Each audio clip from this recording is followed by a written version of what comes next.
the total amount of US dollar right now, just US dollar alone in the world, if you look at M0, M1, M2 money supply, that's like 21 to 22 trillion dollars. So why am I saying this? I'm saying this because we're not so much thinking about, oh my God, how is this going to compete with, USDC and USDT? But more about hey, this pie is going to grow so much bigger, right, than it is right now.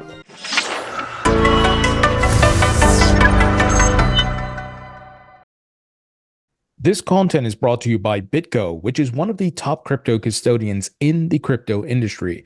BitGo works with many big companies and brands, such as Pantera Capital, Bitstamp, and Bitcoin IRA. Nike also selected BitGo to power its wallets for its NFTs. And BitGo has many great services, such as hot wallets, custodial wallets, self-managed cold wallets, and NFT wallets. Many institutions trust BitGo with its top-level security and incredible services, such as being able to deploy your capital while it's in custody, which includes lending, borrowing, trading, staking, DeFi access, and more. If you'd like to learn more about BitGo, please visit bitgo.com, link in the description. Welcome into the Thinking Crypto podcast. I'm your host, Tony Edward. With me today is Markus Infanger, who is the SVP at RippleX. Markus, great to have you on. Hey, Tony, thanks so much for having me on. And hi to everybody out there. Yeah, Markus, I'm excited to speak with you. Obviously, Ripple has the launch of a stablecoin on its horizons, and I have a lot of questions for you on that. But I would love to get to know you a bit better. Tell us about your background and where you're from. Yeah, so I'm from the middle of Heideland. I was born and raised in Switzerland. 600 meter above sea level, 600 people village, more cows than humans, and beautiful panoramic views on the mountains. Only now I realize, how marvelous actually that spot is. Yeah. That's awesome. And as far as your professional background, I noticed you spent time at Credit Suisse. Tell us a bit about that. Oh man, you're throwing me under the bus like a few minutes in. You start with Credit Suisse. Actually, my career started with UBS. And by the way, for the record, UBS is still alive. And obviously, as many of you out there know, UBS has acquired Credit Suisse. I spent most of my career actually at Credit Suisse. Absolutely right. I was in foreign exchange, working from the trading floors, advising customers on foreign exchange. Trading strategies, leading teams, and then at some point I came to London. Now, what was your first encounter with Bitcoin or cryptocurrencies, and what was your aha moment?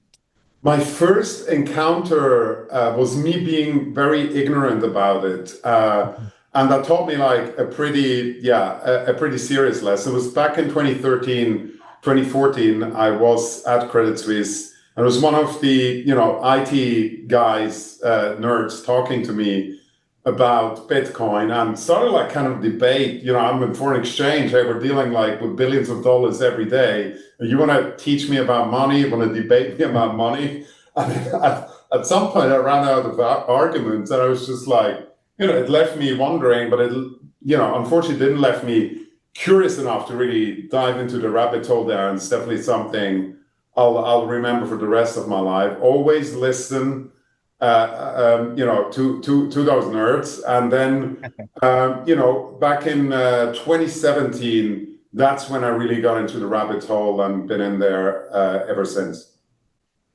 Now, you have a lot of experience in TradFi. I'd love if you can tell us a bit about the contrast of working in TradFi and now in the crypto blockchain industry. And maybe this question kind of answers itself, but what are the things you see that crypto solves, that some of the problems you encountered in the past? Yeah. So if I reflect on sort of my last 5 years in the financial industry, and by the way, I love that background, lots of smart people. I still have many friends. If I reflect on the last 5 years, I increasingly, kind of felt a little bit of a lack of purpose in terms of hey, why are we doing what we're doing here? And then separately as well, I felt like, hey, we're kind of like preserving what we have, and we're not really, trying hard to create new things. And I was working in a large financial institution. It's hard to steer big tanker ships in a different direction, obviously. But so yeah, I kind of like reflect a little bit like this, and to some degree, the purpose has become about money and making money. And when I started to engage with Ripple, which I was basically put in touch with through a recruiting agency, I was just like really amazed about the conversations in terms of like looking at, hey, how can we make money and finance better in the first place? And creating something, working with a powerful technology to transform financial markets. And that got me, obviously really intrigued, and kept me here for 5 years now. In terms of, the problems, I would say, the financial system works, at least as far as I have experienced it in the West, being born and grown up in Switzerland, and now in London. I feel at large it works. However, I feel as well at the core, it's stuck in the pre-internet era, full of friction. If you look at, kind of like just some examples, assets takes weeks to get issued, days to get settled, cost an arm and a leg. I'm just giving an example. Obviously, we're pretty strongly involved in the remittance business using blockchain technology. They're still like 6% on average a transaction, and we're doing it for a fraction of that in the fraction of a time, right? So I think that's kind of like still where there's just a ton of opportunity. And if you think about it, there's really a lot of power around like financial markets in terms of the role they play in our society, and seeking for ways to make everything more efficient, contribute to a more productive economy, will then feed, just like better quality of life and a more prosperous society for everyone. And that's kind of like why I'm here, what gets me going every day, honestly. And so I think blockchain can play a major role in terms of just like, introducing that next paradigm shift for financial markets, adding more efficiency, similar to what previous innovations have done, like, the introduction of money versus bartering, obviously a long time ago, and things like this. Yeah. And what are your thoughts on some of the biggest names in the financial industry and banking industry getting involved? I mean, just yesterday, we got news that Goldman Sachs, they're going to launch tokenization projects. We got BlackRock tokenizing. It's just, it seems folks are waking up that this is the future. We need to get on board. So look, we as Ripple have always had the belief that this transformation is going to come through collaboration with the system, as opposed to disruption of the system. Like the global economy is too much of a big deal to just say like, hey, we're coming to disrupt and hoping for the system to implode, and then everybody to move on to a blockchain powered, like, peer-to-peer DeFi economy. I know there's people out there who feel there's a lot that's wrong about the current system. I joined Ripple because Ripple has always believed in like collaborating with the system and traditional financial institutions, to transform this together, and it's a collaborative effort. So I very much welcome what we're seeing. And what I'm particularly excited about is, we've seen this year a clear shift from traditional financial institutions moving beyond the point of offering crypto as an investment class to their customers, but now they really want to make the move into solving actual frictions by entering to the game of tokenization. To give you an example, BUIDL by BlackRock has in many ways for me been a bigger deal than a spot Bitcoin ETF. And both have been a big deal, but for me, this is opening the floodgates for traditional financial institutions to now utilize blockchains to solve financial frictions, to make assets more efficient. And the most exciting about it, from my perspective, is happening on public blockchains, and the direction of travel, I feel, is towards public blockchains like the XRP Ledger that we obviously work with at Ripple. Now, let's talk a bit more about tokenization, because I would love to get your POV on that. My thoughts are, this is going to make global markets truly global versus it being siloed or just certain jurisdictions and countries participating. It's going to open up tertiary markets, secondary and tertiary markets. You might have 24/7 trading, no more opening or closing bell on the Wall Street. Is that kind of what we're headed to?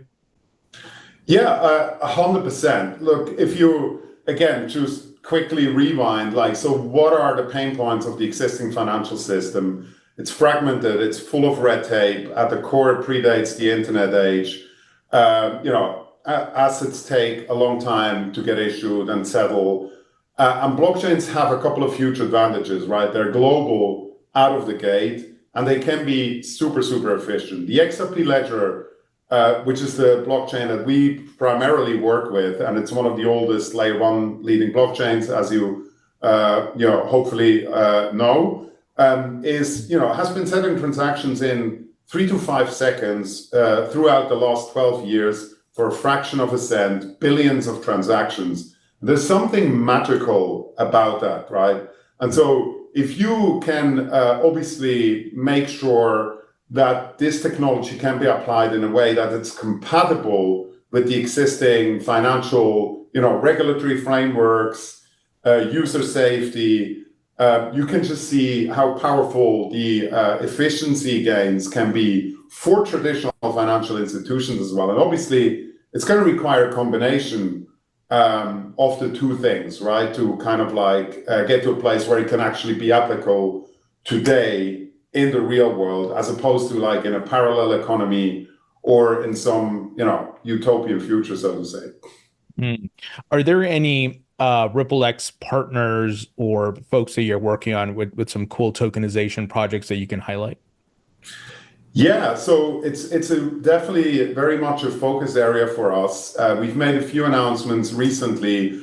One of them was Zonix, formerly known as Tassets, which is tokenization as a service platform. It's integrated with the XRPL, collaborating with us to bring real-world assets on the XRPL. There's another project called Mel Gold, integrating with the XRPL to offer stablecoins backed by gold and silver. And the one that we most recently announced at our XRP Ledger ecosystem flagship event, Apex, is a collaboration with Archax, which is the first UK FCA-regulated digital asset exchange custodian broker. And so in this collaboration, we'll look to bring hundreds of millions of dollars of real-world assets on the XRP Ledger, like tokenized money market funds. And they have some pretty significant partnerships already in place with, for example, Aberdeen, which is one of the largest asset manager in the UK. They have a distribution agreement with BlackRock. And so you can see how, by collaboration of the crypto native industry with TradFi, there's now, hundreds, if not billions of dollars of financial assets coming on chain. And super excited to see that. Hard question for you, Markus. What's your timeline, as far as all of these banks, all these financial institutions running with some form of tokenization, stocks, bonds, commodities, all these things tokenized? Is it a 10-year window? If we parallel it with the adoption of the internet, right? But we are on a faster infrastructure now versus dial-up in the 90s. Are you looking at 8 to 10 years? It depends on what sort of level we're talking about, right? If we're talking about, trillions of dollars of real-world financial assets being on chain, and they're being used, in useful economic activity on a daily basis in the trillions, I think that's 10 years out. What I'm personally very encouraged to see is in the conversation we're having with traditional financial institutions, and that's a big difference between now and previous years, is that now traditional financial institutions, they no longer interested in talking about proof of concepts. They're interested in talking about production use cases, and they come with actual use cases teed up. Like, I'll give you one example. We had an engagement with an asset manager, and they want to tokenize money market funds, and then those would be used by another bank as a form of collateral to support more efficient foreign exchange and repo business in terms of, the credit efficiencies, credit risk management efficiencies it could bring, etc. And so that's just really awesome to see.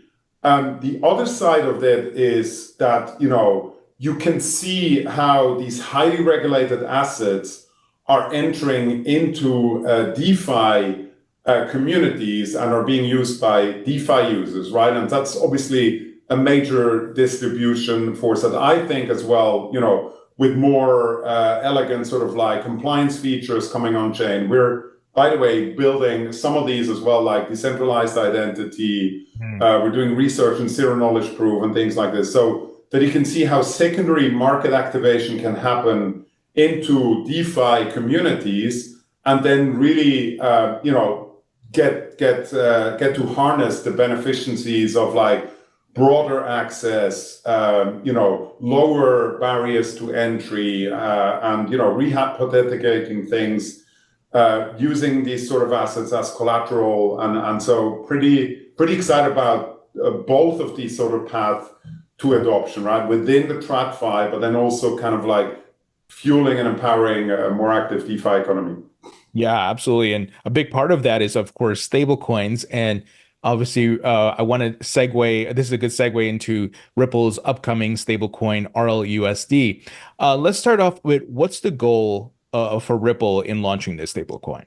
Yes.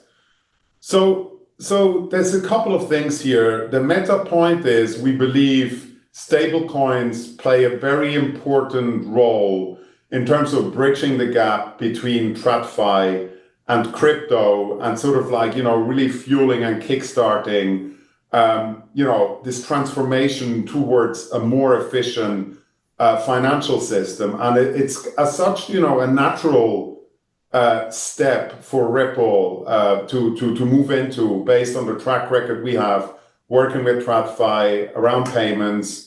We're facilitating billions of dollars of real world payments with financial institutions, obviously today. And so the goal is really to on the one hand, use that stablecoin for our payments to do more alongside assets like XRP.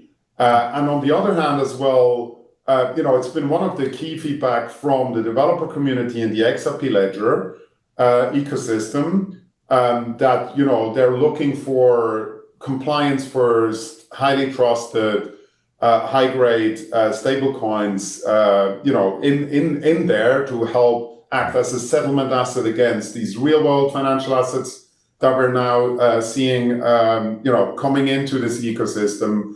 Better assets for liquidity and the decentralized exchange that's native in the XRP Ledger, including the automated market maker we worked with the community on, which was released earlier this year. And so the goal is really to kind of like see this institutional grade DeFi economy adoption and useful economic activity on the XRP Ledger. And on the other hand, obviously, Ripple using that in the institutional use case around cross-border payments, and to just do way more volumes in the future, and offer redundancy to customers. Yeah, that absolutely makes sense. And like you said, it just fits into Ripple's pedigree of payments and the vision that the company has had for so long. To confirm, this stablecoin will be available to both institutions and retail. It will be in the open market where anybody can pretty much leverage it.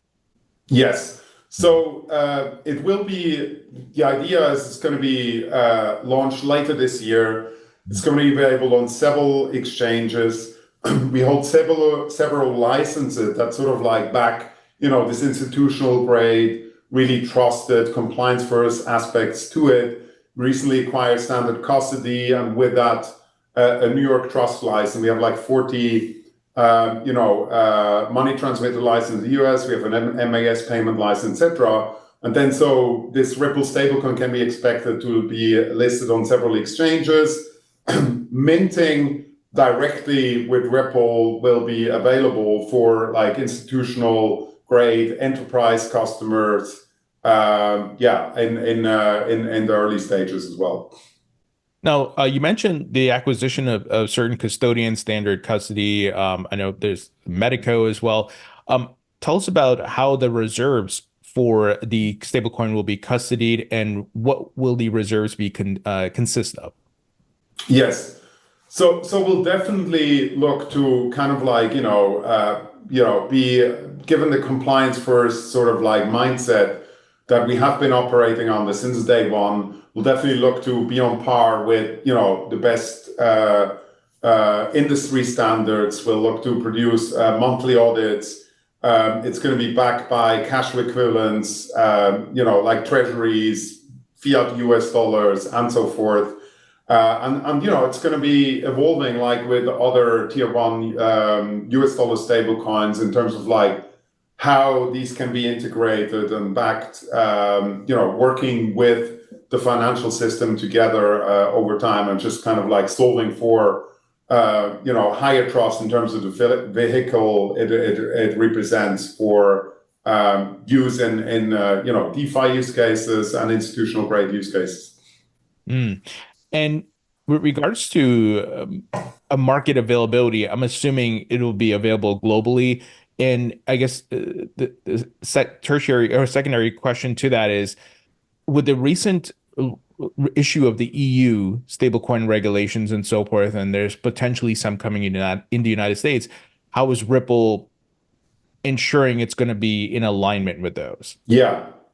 So look, for the risk of sounding a bit repetitive here, but like compliance is very important for us. We are a compliant first company. We have been since day one. We have been engaging with regulators, and we will continue to engage with regulators around the world.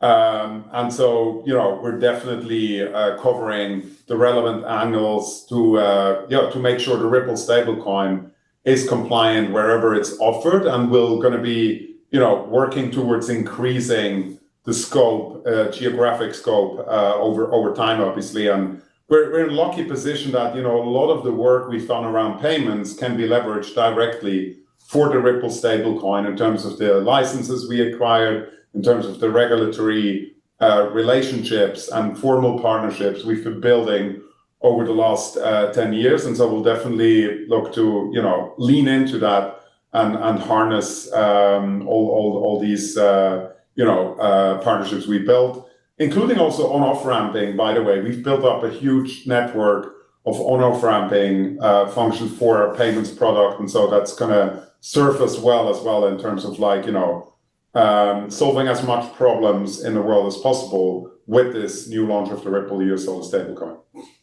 So along those lines, I think you hinted towards growing. My next question would be, how are you planning to gain market share against established players like Circle and Tether and the PayPals that just launched last year? I love that question. I'll start by saying the global stablecoin market cap is around like 150 billion. The total amount of US dollar right now, just US dollar alone in the world, if you look at M0, M1, M2 money supply, that's like 21 to 22 trillion dollars. So why am I saying this? I'm saying this because like we're not so much thinking about, oh my God, how is this going to compete with, USDC and USDT, but more about like, hey, this pie is going to grow so much bigger, right, than it is right now. And so we look at, we think USDC is going to continue to be here, and that's great.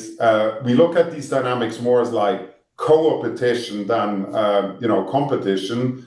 We feel very confident in terms of like the pedigree we have as a company, the track record we've built, the use cases we have already built up over, a decade now. that this Ripple stablecoin will play an important role in terms of like transforming financial markets. And one of the things that as far as blockchains you're launching on, obviously the XRP Ledger, but also Ethereum. Tell us about the decision to include Ethereum, and then are there plans to expand to other blockchains as time progresses? Yeah. So look, I think the first statement I want to make is we are and we will continue to be XRPL first. Why is that? Because we believe XRPL has been designed with, you know, like compliance in mind, with like institutional grade features in mind. And I can give you examples to that. And it's kind of like demonstrated by the fact that Ripple is one of the few large scale enterprise grade use cases live, you know, fueling billions of dollars of useful economic activity powered by the XRP ledger, right? And so we believe it's designed to do these things really well. We also believe that the future of the financial system powered by blockchain technology will be multi-chain and not kind of like one chain to rule them all. That would be kind of like recreating the same problem almost that we have with the traditional financial system, which suffers from fragmentations into networks that don't really seamlessly interoperate with each other. And so we think, an issuance on Ethereum will provide cross-chain interoperability, which will benefit, the economy at large, and obviously will benefit also the XRPL, Ripple, the industry at bigger scale. And so, and obviously Ethereum is sort of like, one of the chains with the most dominant sort of like on-chain financial activity in our day and age right now. So that's kind of like why it made sense for us to go for these two chains. And over time, that may grow. But again, XRP Ledger is, the blockchain, the number one blockchain of choice for Ripple, and that's going to continue to be the case. And that's what we're predominantly focused on. Yeah, for sure. Now, in the United States, there's not clarity around stablecoins or market structure, right? It's a bit of a mess with the SEC. You get the industry suing the SEC suing the industry until Congress acts. Everybody's trying to figure things out here. Are there any concerns that the SEC may come after Ripple regarding the stablecoin? Because there have been some comments from Chair Gensler that he believes stablecoins are securities. Now, that's not an official directive from the SEC, but there's certainly uncertainty in the air. Yeah, I wouldn't say there's concerns. It's obviously unfortunate that the SEC has played a role of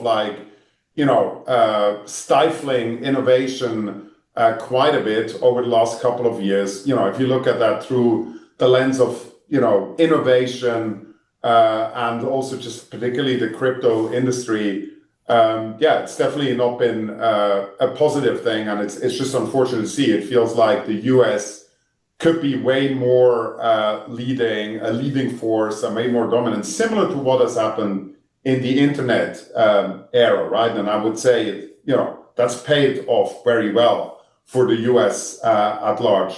And so, again, we're launching the Ripple stablecoin like we have launched any of our products, with a compliance first mindset. We are in touch with the relevant regulators, and will continue to be, and we'll make sure we play by the book like we have with payments and everything else we've been doing. Now let's talk a bit about stablecoin adoption and what the future looks like. I have many thoughts about it, but I know that I'm in the crypto bubble where I'm thinking about the tokens a lot, but then I think about the average person on the street. They don't necessarily need to know that a stable coin is what they're using, but maybe it's running behind the scenes. It's providing the instant settlement. It's fast. It's cheaper than the solutions out there, and there's less friction. Do you envision it as that, that the majority of people outside of crypto, they will not necessarily know that they're using a stable coin, but it just runs behind the scenes? Yeah, thank you for saying that. I think, if you look at the state of our industry, so the first thing I will say is we need to bring these worlds together, right? Like crypto and blockchain as a technology is not going to transform the financial system if we just focus on the cryptoverse and we kind of like try and drive it from there. The second thing I will say is, like with the internet, for blockchain technology to power the financial system at large, people shouldn't have to go through clunky, user interfaces and need to learn about blockchain technology. Stuff should just work, right? And so I think we as an industry, we've gotten to a point where, hey, we've reached critical mass. It's pretty clear to anyone right now, including regulators, crypto and blockchain technology is here to stay, and it's sort of happening. I think the next, like 5 or 10 years, what we increasingly need to think about as innovators in the crypto industry is this notion of abstraction and abstracting away the layers, so people don't really understand, that they're now operating on a blockchain-powered sort of like financial infrastructure, but they just realize, wow, stuff is so much faster, stuff is, so much cheaper, and it's so much more accessible.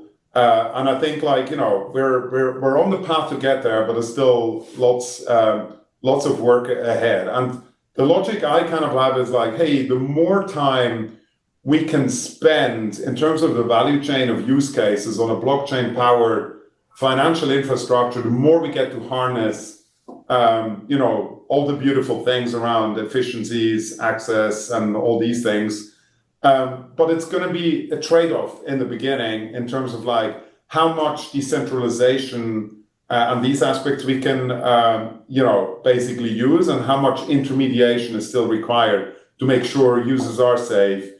It's compliant with regulatory frameworks and things like that. And that pendulum will probably, adjust and move over time. And so what we really care about and what we have been caring about since the beginning is we want to make a difference in the real economy today using blockchain technology. And therefore, we want to work with the system. And, sometimes that means compromising a little bit of like pure peer-to-peer and building in some trust anchors to get to, to kind of like make a difference today. I don't know if you can answer this question, and you probably can't tell us much, but Ripple obviously is working with some big institutions around the globe. Are you already in talks about how they could potentially use this stablecoin and kind of what we're talking about? It's running behind the scenes. Let's do a small trial and error test for this market and see how customers like it. If it's running behind the app, whether it's one of your bank clients, your credit card clients, and so forth. Yeah. So look, with our payments product, we have already introduced some stablecoins, as an alternative or addition to XRP. And so we have that experience already. And in some use cases, it works better. And what we're here to do is solving problem around financial friction to people. And we focus obviously on businesses as our primary customers. And so whatever we can do to solve that problem, that's what we're going to be going for. And XRP works really, really well, and it works well in many of the use cases. And we feel, by pairing it up with Ripple stablecoin, predominantly issued on XRP Ledger, we can do way more. And that will also benefit XRP in return. And certainly, we're having these conversations with all our traditional financial institutional customers that we have using the payments product. And what's interesting as well is, so if you think of Ripple, our insertion point has been payments. It's still our flagship product. But today, Ripple is much more than kind of like a payments company using crypto in the form of XRP.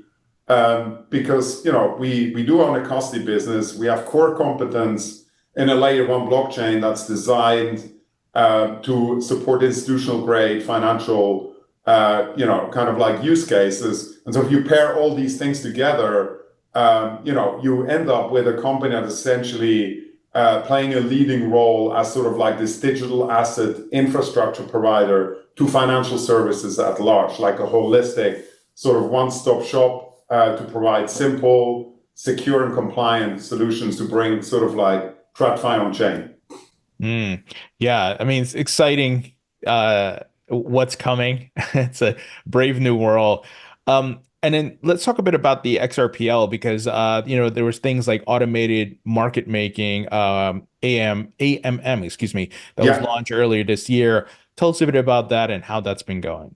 So maybe I can start with just like, some macro points about the XRP ledger, how we're thinking about it. So first of all, we're working and contributing to the XRP ledger alongside a community of thousands of hundreds of thousands of developers. There's more than 1,700 apps and services building on the XRP ledger. And what we're kind of like working towards is to see the XRP ledger as sort of like the go-to blockchain for institutional grade financial businesses.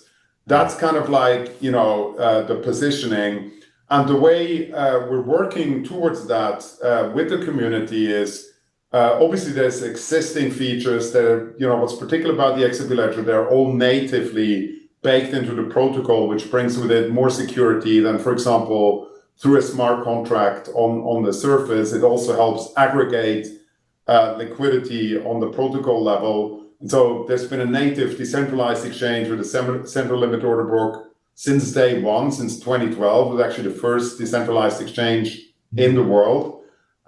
We complemented it, like what you referred to, with an automated market maker with some really innovative features, and it has a symbiotic sort of like relationship with the central limit order book. It's integrated together with the payments engine. And so we're super excited that is now live and going. And separately, we're working together with the community to bring other additional, what we call institutional grade financial primitives on the XRP ledger. One of them that's publicly known is a lending protocol. So it's basically going to be, again, a native baked into the protocol, lending protocol that we're working towards. We're also released some compliance features like decentralized identity standards. We provided price oracle support. And again, we're doing some other research just to continue to evolve that sort of like institutional grade roadmap. And then, so if you have these additional financial primitives that are institutional grade coming on the protocol, you have a growing DeFi community of developers that want to solve for TradFi problems.